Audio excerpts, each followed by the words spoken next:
What's good, Josh? Your boy Epiphany the Beast. Back with another video. If you haven't checked already by the cover photo I have for my thumbnail, we're going to be doing with Jeremy Lin as my Players of League is Done Pretty Dirty edition part 2. Everyone knows Linsanity's story. I saw a video that actually went into like real deal detail of the story behind Linsanity, and actually it turns out that there were a lot of injuries on the team and they just wanted to throw out somebody, some Asian kid. They had been, I think this was like his second team as well, because he was on the Warriors G League team, and then he got bumped up to the Warriors as well. So someone who's been on his second franchise within his NBA career, and they just threw him out there, and he just performed super well. And the only problem with, we know how crazy Linsanity was, but the only reason why it ended was when Carmelo Anthony came back and all the other players were trying to move into the system. D'Antoni did not have a way, or no, it wasn't D'Antoni, it was Mike Woodson. Mike Woodson didn't have a way to balance out Lin's game with Carmelo Anthony's, excessive shooting and all the other players who needed touches. So when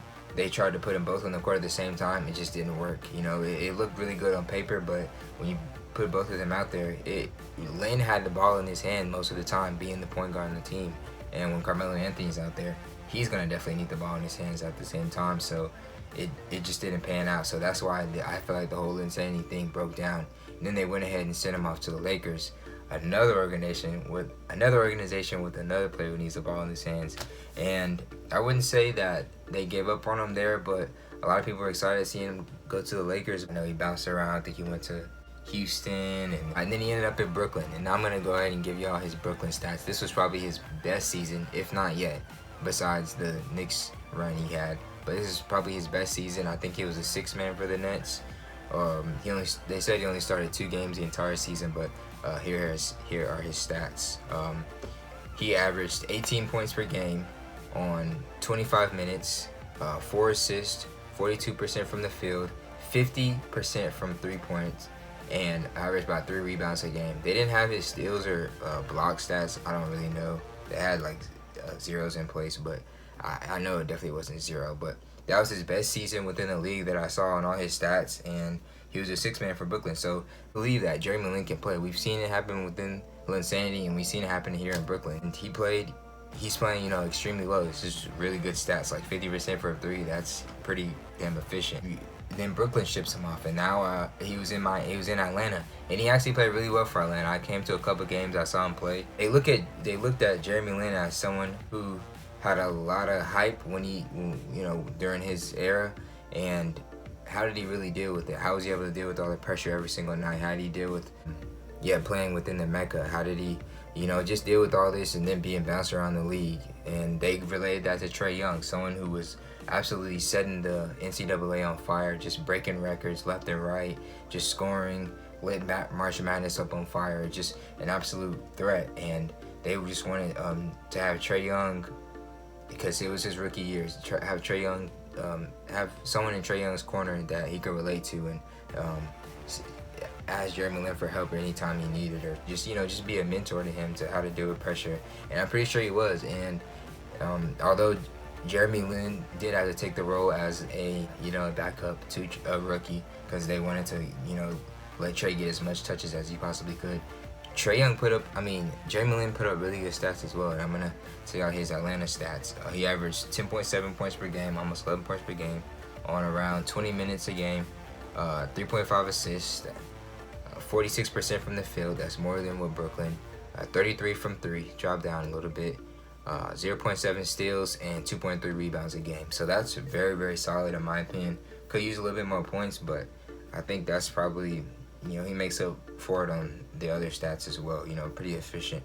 And it's on a team that was, kind of developing. Didn't have really a lot of good players in my opinion, but those are still solid stats. And I came to the game, I saw with my own eyes that he was playing well, and I think he was in the running for either most improved or 6th man of the year, or both. He was really he was playing really well, and then bam, it all ended. He got shipped off to Toronto.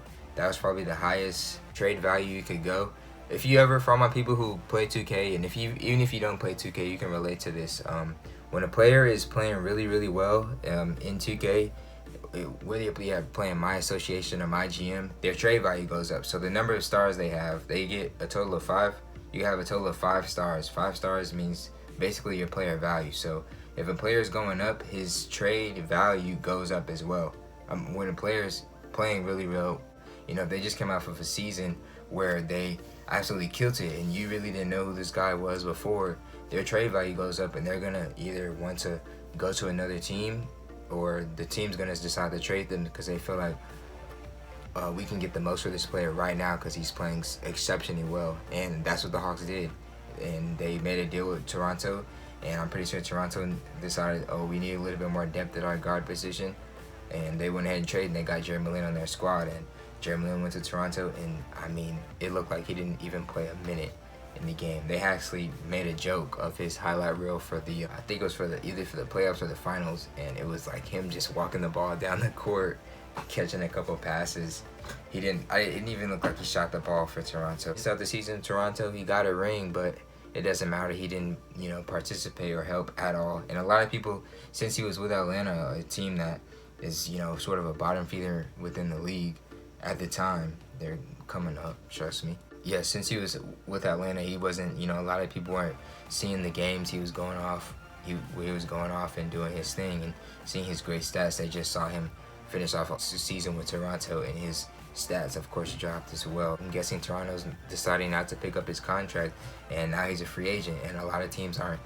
No one actually has offered him yet, I don't think. And he went ahead and made a statement today. I dropped that in my free agency video, saying that it feels like the NBA has given up on him. So, like I said, the league is doing people dirty. They're doing my man Jeremy Lin dirty.